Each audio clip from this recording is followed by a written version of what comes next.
यह अंतिम यात्रा पानीपत के पूर्व पार्षद हरीश शर्मा की नहीं बल्कि उनके विश्वास, भरोसे और यकीन की भी है।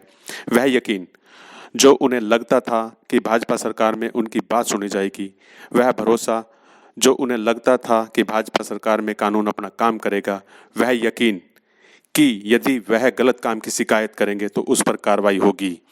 लेकिन अफसोस ऐसा नहीं हुआ और पार्षद हरीश शर्मा को पुलिस ने इतना प्रताड़ित किया कि उन्होंने जीने की उम्मीद छोड़कर मौत को गले लगाने का निर्णय ले लिया। आखिर हरीश शर्मा का कसूर क्या था? वह बस इतना ही चाह रहे थे कि उनके इलाके में जो गलत काम हो रहे हैं उन पर रोक लगे। जब उनकी बार बार मांग के बावजूद भी पुलिस ने इस ओर ध्यान नहीं दिया तो उन्होंने एसपी और अन्य संबंधित अधिकारियों को इसकी शिकायत की। लेकिन इसके बाद भी उनके इलाके की पुलिस ने इन गलत कामों को रोकने की ओर ध्यान नहीं दिया, जिससे तंग आकर पूर्व पार्षद हरीश शर्मा ने गृह मंत्री अनिल विज को गुहार लगाई और उनकी यह गुहार लगाना संबंधित चौकी इंचार्ज को इतना अखरा कि उसने पार्षद को सबक सिखाने की ठान ली। और यही वजह रही कि पुलिस ने पूर्व पार्षद हरीश शर्मा को प्रताड़ित करने में कोई कसर नहीं छोड़ी।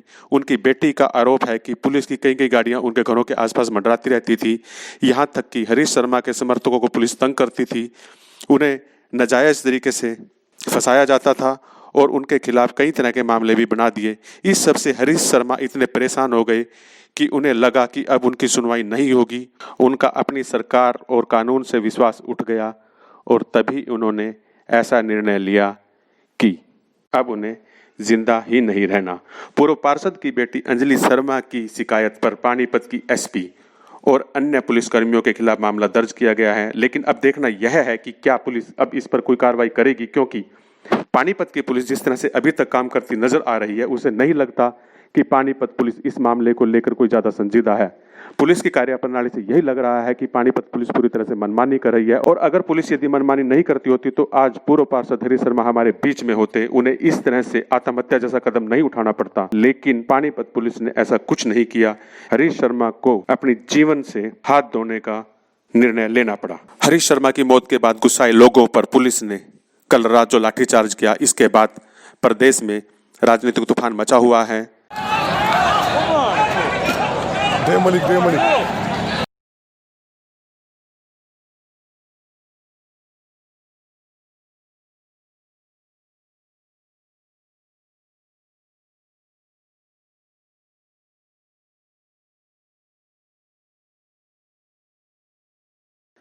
पूर्व सीएम भूपेंद्र सिंह हुड्डा ने सरकार की कड़ी आलोचना की है। वह पीड़ित परिवार से मिलने के लिए पानीपत पहुंचे और उन्होंने कहा कि मौजूदा सरकार में कानून व्यवस्था का दिवाला पिट गया है। उन्होंने यह भी कहा कि जब सरकार अपने ही कार्यकर्ताओं की ओर ध्यान नहीं दे रही है तो आम आदमी की प्रदेश में क्या बिसात होगी। उन्होंने यह भी बताया कि प्रदेश में कानून व्यवस्था बुरी तरह से चरमरा गई है, लोग परेशान हैं लेकिन उनकी सुनवाई नहीं हो रही है। और जिसका ताजा उदाहरण है कि हरीश शर्मा को पुलिस की ढीली कार्रवाई की शिकायत करना इतना भारी पड़ा कि उन्हें अपनी जान से ही हाथ धोने पर मजबूर होना पड़ा। कांग्रेस के ही राष्ट्रीय प्रवक्ता रणदीप सिंह सुरजेवाला भी पानीपत पहुंचे और उन्होंने भी सरकार को आड़े हाथों लिया। रणदीप सिंह सुरजेवाला ने कहा कि मौजूदा हालात को देखकर लग रहा है कि प्रदेश में जंगल राज है, किसी की कोई सुनवाई नहीं हो रही है, सरकार सत्ता का नशे में चूर है और इस वजह से गरीब और शरीफ लोग इस तरह से प्रताड़ित हो रहे हैं। ना सिर्फ विपक्ष बल्कि भाजपा के नेता भी इस घटना की कड़ी निंदा कर रहे हैं। भाजपा के पूर्व मंत्री कृष्ण लाल पंवार ने पुलिस कार्यप्रणाली की कड़ी निंदा करते हुए कहा कि पहले तो पुलिस की ढीली कार्रवाई की वजह से हरीश शर्मा को आत्महत्या जैसा कदम उठाना पड़ा। इसके बाद पुलिस ने गुस्साए लोगों पर लाठीचार्ज कर मानवता और इंसानियत की सारी हदें पार कर दी हैं। उन्होंने यह भी कहा कि इस मामले में पुलिस की भूमिका संदिग्ध है। उन्होंने बताया कि उन्होंने इस घटना की जानकारी सीएम मनोहर लाल खट्टर और गृह मंत्री अनिल विज को दी है। उन्होंने यह मांग की है कि सरकार इस मामले में एसआईटी बनाकर जांच करे कि आखिर पुलिस ने ऐसा क्यों किया कि जिस वजह से पार्षद हरीश शर्मा को अपनी जान से हाथ धोना पड़ा। उन्होंने लाठीचार्ज की भी निंदा की और दावा किया कि सरकार की ओर से ऐसा कोई आदेश नहीं था, पुलिस ने लाठीचार्ज अपनी मर्जी से किया है। इस लाठीचार्ज में न सिर्फ कई लोग बल्कि 2 पत्रकार भी घायल हुए हैं। कांग्रेस के राष्ट्रीय प्रवक्ता रणदीप सिंह सुरजेवाला ने भी पुलिस की लाठीचार्ज की कड़ी निंदा की है। उन्होंने कहा कि पुलिस ने आम लोगों और पत्रकारों पर लाठीचार्ज कर यह साबित कर दिया कि पुलिस सच को दबाना चाह रही है और इसी वजह से उन्होंने पत्रकारों पर भी निशाना साधा।